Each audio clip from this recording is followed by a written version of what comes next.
सोचो एक मुल्क जो कभी तबाही की मिसाल बन चुका था, जहां सब कुछ खत्म हो गया था और फिर वही मुल्क कुछ ही सालों में दुनिया की सबसे फास्ट ट्रेन बना देता है। ये कोई नॉर्मल बात नहीं, ये जापान की कहानी है। शिंकसन सिर्फ एक ट्रेन नहीं, ये एक कमबैक है, ये एक रिवॉल्यूशन है। मगर सवाल ये है, आखिर इसके पीछे बात क्या है? आखिर इसके पीछे हकीकत क्या है? ये कहानी है जापान की और उस ख्वाब की जिसने ट्रेवल का मतलब ही बदल दिया। जी हाँ दोस्तों, 1950s का जापान, एक ऐसा वक्त जब मुल्क तेजी से रीबिल्ड हो रहा था और फैक्ट्रीज को दोबारा चलाने का सोचा जा रहा था। लोग भी पीछे नहीं थे अपनी मेहनत करने में, लेकिन वहां पर एक प्रॉब्लम था जो कि खत्म होने का नाम ही नहीं ले रहा था। वो प्रॉब्लम था सफर। जी हाँ, अगर टोक्यो से ओसाका तक जाना हो, जो तकरीबन 500 किलोमीटर का डिस्टेंस है, तो नॉर्मल ट्रांसपोर्ट में तो 6 से 7 घंटे लग जाते थे। सोचिए, अगर किसी की बिजनेस मीटिंग हो या कोई ज़रूरी काम, तो इतना लंबा सफ़र कितना बोरिंग होता होगा। और फिर इसी प्रॉब्लम ने जन्म दिया एक आइडिया को, एक ऐसा आइडिया जो उस वक्त तो पागलपन लग रहा था।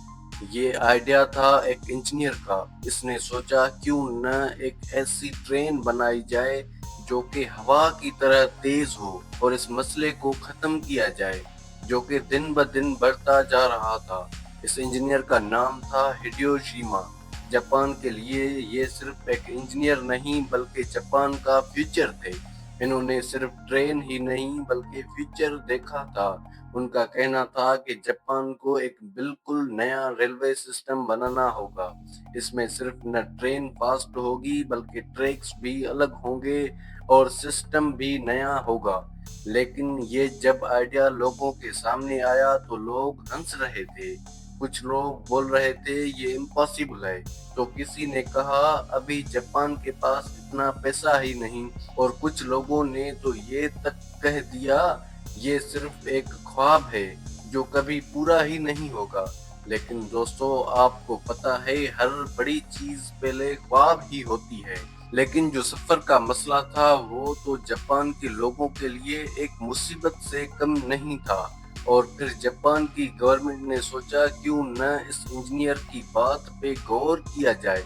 और फिर हुआ इसका पहला स्टेप स्टार्ट। जापान की गवर्नमेंट ने रिस्क उठा के इस प्रोजेक्ट को अप्रूव कर दिया। लेकिन असली चैलेंज अब शुरू हुआ था। सबसे पहला चैलेंज था स्पीड। जब ट्रेन बहुत फास्ट चलती है तो वो अनस्टेबल हो जाती है और नतीजे में ट्रैक्स पर प्रेशर बढ़ता है और डीरेल होने के रिस्क होते हैं। इंजीनियर ने इस प्रॉब्लम को सॉल्व करने के लिए एक खास डिसीजन लिया। उन्होंने कहा हम पुराने ट्रैक्स यूज नहीं करेंगे। उस स्पीड वाले प्रॉब्लम को खत्म करने के लिए हमें बिल्कुल नए ट्रैक्स बनाने होंगे। और फिर बिल्कुल नया नेटवर्क बनाया गया जिसमें स्ट्रेट ट्रैक्स थे, स्मूथ कर्व्स और कोई शार्प टर्न्स भी मौजूद नहीं थे उसमें। ये दुनिया का सबसे पहला ऐसा रेलवे सिस्टम था जो सिर्फ हाई स्पीड के लिए डिजाइन किया गया था। लेकिन प्रॉब्लम यहीं खत्म नहीं हुई। अगला चैलेंज और भी डेंजरस था। जब ट्रेन टनल के अंदर घुसती है तो हवा एकदम कंप्रेस होती है और एक ब्लास्ट जैसा इफेक्ट क्रिएट होता है। इसे कहते हैं टनल बूम। ये इतना पावरफुल होता है कि आसपास के लोग डिस्टर्ब हो जाते हैं और आसपास के स्ट्रक्चर्स को भी नुकसान हो सकता है। अब सोचिए इस प्रॉब्लम को कैसे सॉल्व किया होगा। इस प्रॉब्लम ने तो ट्रेन का डिजाइन ही चेंज करवा डाला। तब इंजीनियर्स ने सोचा कि ट्रेन के नोज का डिजाइन चेंज करना होगा। तो फिर ट्रेन का नोज बिल्कुल बुलेट जैसा बना दिया गया।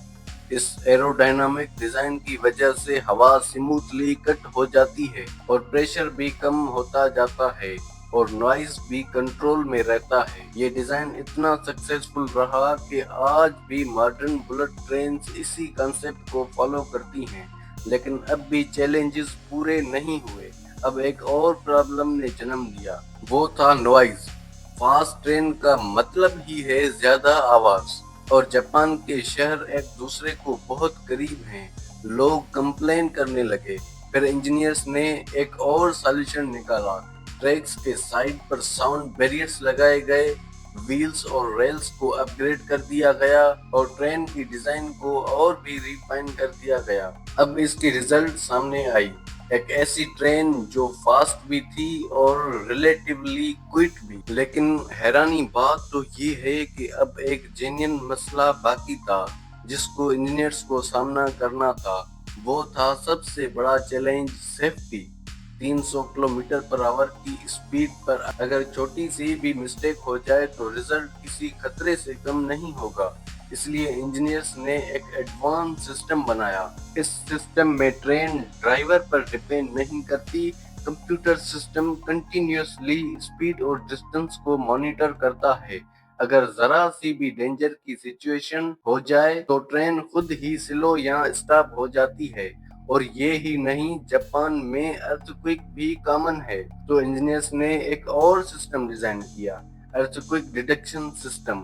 وہ بھی اس ٹرین کے ڈیزائن کا سب سے بڑا چیلنج تھا۔ جیسے ہی زمین ہلتی ہے، سسٹم بنا دیر کیے سگنلز بھیجتا ہے اور ٹرین ایمرجنسی بریک لگا دیتی ہے۔ یہ سب کچھ اتنا فاسٹ ہوتا ہے کہ ایکسیڈنٹ ہونے کا چانس آلموسٹ زیرو ہو جاتا ہے۔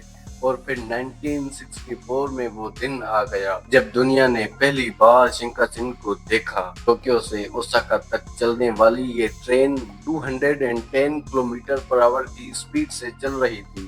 اس وقت کے لیے یہ کسی سائنس فکشن سے کم نہیں تھا۔ اور سب سے انٹرسٹنگ بات، یہ لانچ ہوا ٹوکیو اولمپکس میں۔ یعنی جاپان نے صرف ایک ٹرین نہیں دکھائی بلکہ اپنی ٹیکنالوجی اور پاور کا اناؤنسمنٹ بھی کر دیا۔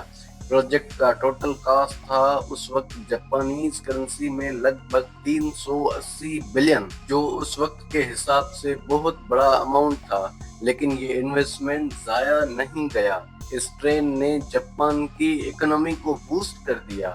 سٹیز ایک دوسرے کے قریب آ گئے اور بزنس جو اس وقت فاسٹ تھا اور بھی فاسٹ ہو گیا اور لوگوں کا ٹائم بچنے لگا۔ اور آج شنکانسن صرف ایک ٹرین نہیں بلکہ جاپان کی بیک بون ہے۔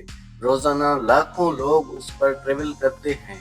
اور سب سے شاکنگ فیکٹ یہ ہے کہ 1964 سے لے کر آج تک اس سسٹم کا ایکسیڈنٹ ریکارڈ زیرو ہے۔